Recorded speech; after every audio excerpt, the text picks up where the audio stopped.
Hi, it's Sandy Parker, and welcome to Crafting for Almost Everyone. Today I'm going to show you how to do a very fast, last-minute Christmas postcard. I hope you'll stay tuned. Well, I wanted to send out Christmas cards, but you know I'm late. I procrastinate. I swear that's my problem.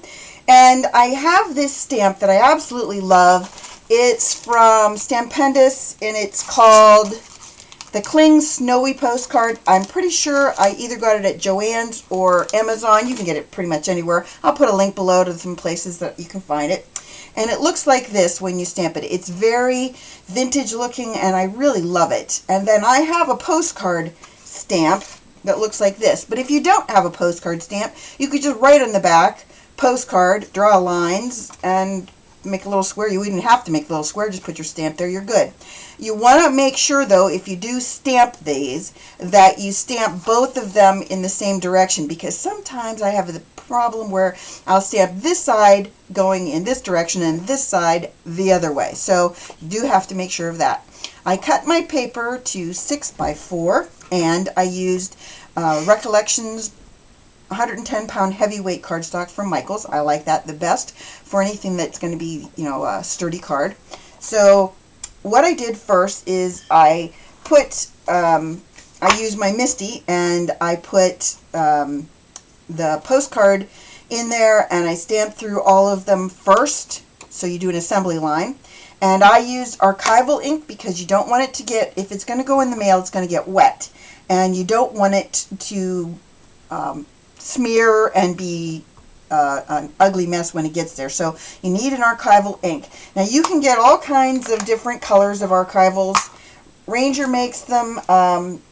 You can also get StazOn. I'm not a fan of StazOn ink. I don't like the way you always have to re-ink it every time you use it. But these are the colors I thought I would play with. And I started with that until I realized that I would be stamping my life away because this is such a big image. So I'll show you that in just a second.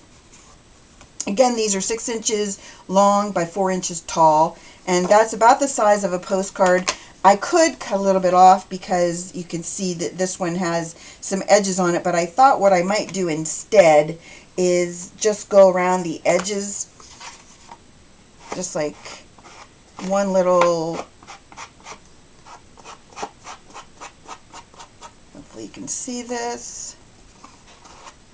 Ooh, got a little bit too much on that, but we'll blame that on the mailman. Isn't that what I always say? That's horrible. Give your mailman a present if you send a lot of things, because he deserves it, or she. They do a lot of work, especially this time of year. Okay, so that's just the idea. I don't know if you can see that the edges are a little bit distressed. You can make it, you can go a little bit higher by doing it, leaning it onto the paper more. It's all up to you how you want to do it. I'm just kind of showing you some ideas so that you kind of have an idea of what you could do to make it look a little bit different, a little bit more vintagey. There you go. So that's I gotta get that bottom edge a little bit better since I have that one big blob in the middle. There. So that's my first one. And literally, you should be able to make one of these in maybe a minute, 2 minutes. The thing that's going to take you the most time is the inking, and I'll show you why that is. Okay, remember your postcard has to be up like that. And then I'm going to just put this on the very edge. You don't really need all these.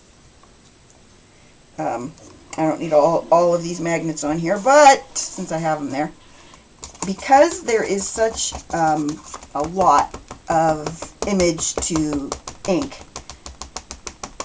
I like to use the bigger ink pads for it.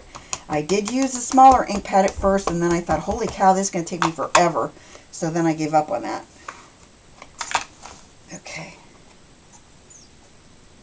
Move that back a little bit.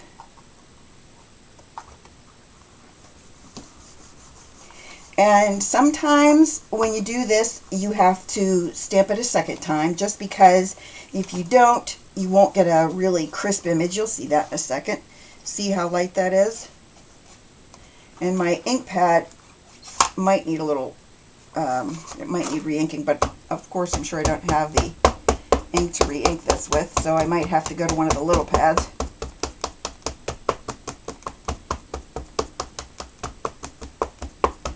See how that works. My fingertips are brown.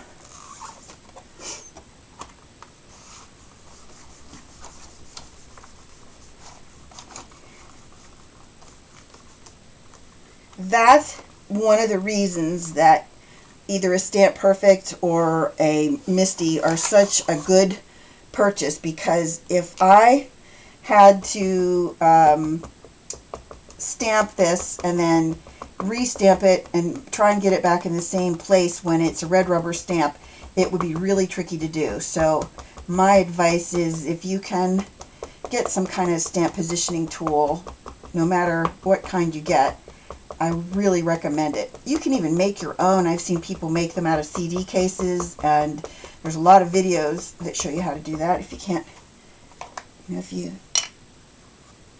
can't get a MISTI because of the price, it's pretty prohibitive.